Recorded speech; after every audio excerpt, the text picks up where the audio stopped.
Hey, Rayman buddy. Where's your arms? Where's your legs? What happened to your... Oh god!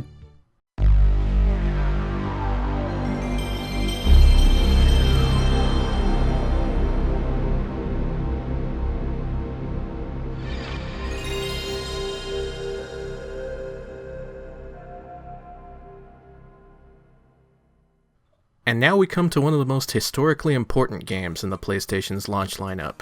This is Rayman, a side-scrolling action game from Ubisoft.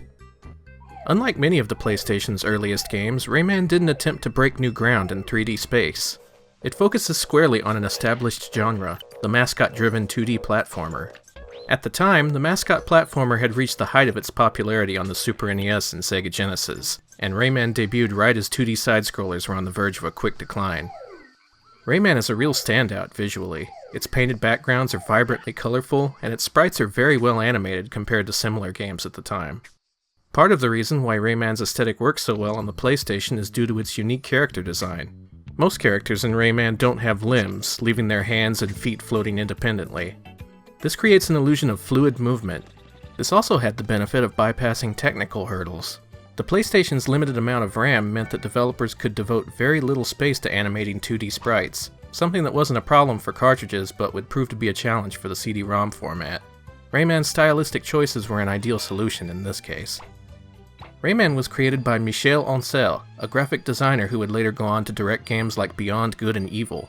Rayman is very much an artist-driven game. You can see this reflected in its detailed environments, its clever enemy designs, and the variety of interactive elements within each level. Some of these levels place Rayman in surreal, otherworldly settings. This gave the designers more freedom in creating level layouts since they didn't need to work within a clearly defined physical space. I like that these levels have backing audio tracks that are mostly percussion with limited musical accompaniment. Even when it makes a hard turn toward the surreal, Rayman has a really strong, consistent style throughout, and I think that's what makes it so memorable. Rayman played a critical role in the rise of Ubisoft, a French company that was all but unknown at the time in other parts of the world. Originally established in the 1980s as a small mail-order outlet, Ubisoft soon struck licensing deals with publishers like Electronic Arts, Lucasfilm, and Sierra Online to distribute French versions of popular PC games. By the time Rayman had started development, Ubisoft was the largest software distributor in France. If you look at Ubisoft's release schedule at this point, you'll notice that the company greatly scaled back its distribution business in the years leading up to Rayman's release. In the late 80s and early 90s, Ubisoft was producing only a handful of its own internally developed games every year. At the same time, it was pushing out French versions of dozens of games from other companies. This came to a sudden halt around 1994, which saw the release of only a small number of internally developed console games from Ubisoft. By the time 1995 rolled around, Rayman was basically the only major game Ubisoft had slated for release. I initially thought that this sudden downturn in its release schedule was a sign of trouble at Ubisoft, and that Rayman's success reversed its fortunes. But it seems more likely that Ubisoft was instead cashing in on its success as a distributor of games and reallocating its resources in a bid to establish itself as a major player in the industry. A 1993 article in Electronic Gaming Monthly paints Ubisoft as being on the verge of a major breakout as it shifted its focus to internal development of games for consoles. Looking at the games Ubisoft developed back in the 80s and 90s, Rayman represents a remarkable leap forward for the company. Up until this point, Ubisoft's internally developed releases tended to be simple arcade-style games and puzzlers, along with the occasional medieval strategy game in the vein of Cinemaware's Defender of the Crown, which Ubisoft distributed in France.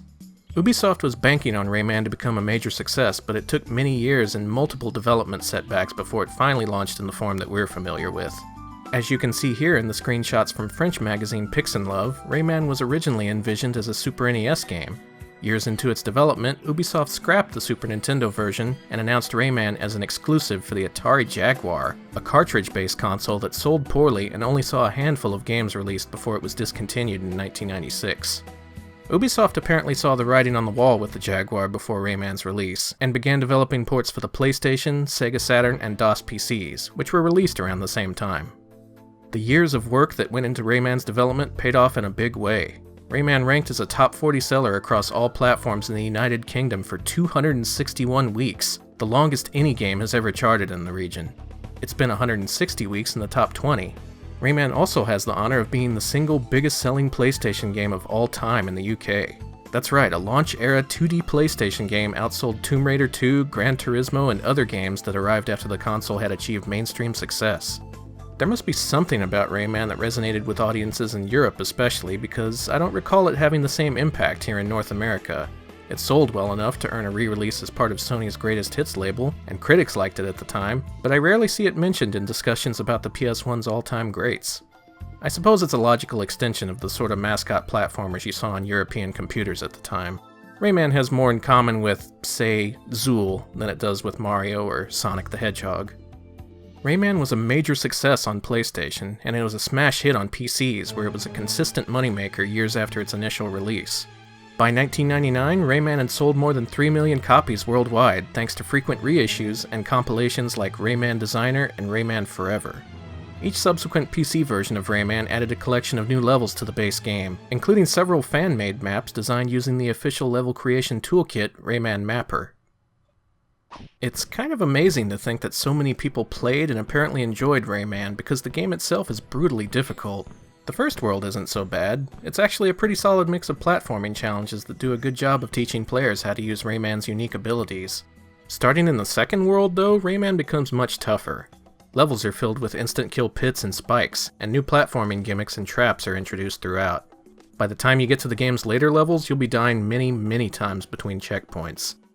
One of Rayman's more annoying mechanics is its habit of spawning enemies and obstacles from nowhere, often placing them directly in your path with little warning.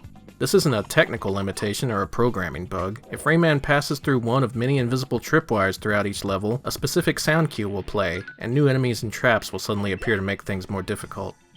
In one way, spawning enemies directly in front of the player is a bold move that challenges what's usually expected from the platforming genre. It creates unpredictable moments that require improvisation on the player's part, and the high level of challenge makes finishing the tougher levels very satisfying. On the other hand, Rayman often feels like a game for experts who have already mastered many other platformers. In assuming mechanical mastery, Rayman focuses on trial and error gameplay and memorization of enemy spawn points. Gameplay grows more complex as Rayman earns new abilities, too. A later level in Rayman might ask you to make a perfectly timed running jump and helicopter spin in the air for added distance, so that you can grab and swing from a floating ring and land on a faraway platform. All of this, of course, frequently takes place over bottomless pits, and if you hesitate at any point or collide with an enemy that spawned mid-jump, you're gonna fall and lose a life.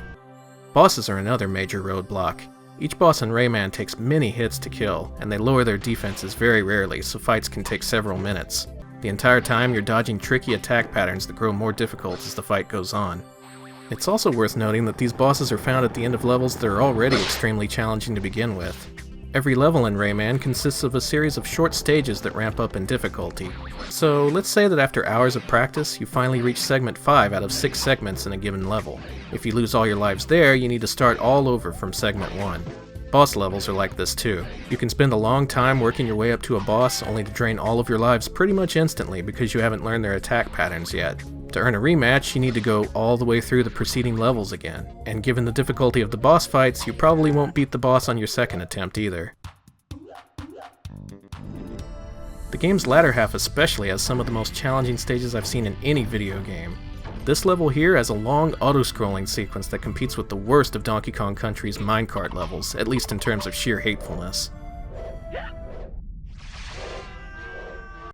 Another level gives you very limited visibility, and of course you're surrounded by instant kill pits. And the final boss, Mr. Dark, brings to mind the difficult Dracula boss fights at the end of Castlevania games. Seriously, I swear this part is ripped straight from Castlevania 3. Rayman's creator, Michel Ancel, acknowledged the game's steep challenge in an interview conducted just before the release of Rayman Origins. He claims that the original Rayman's high degree of difficulty is due to a lack of thorough testing. Apparently, the designers themselves would test the levels, and being experts with thousands of hours of playtime between them, they didn't notice the game's severe difficulty spikes. If you want to enjoy Rayman nowadays, I recommend using a built-in cheat code that gives you 99 lives. You'll still die a lot between checkpoints, but at least you'll save yourself the frustration of having to repeat entire levels because you ran out of lives. If you don't want to suffer through it yourself, I recommend watching the speedrun I've linked in the description below.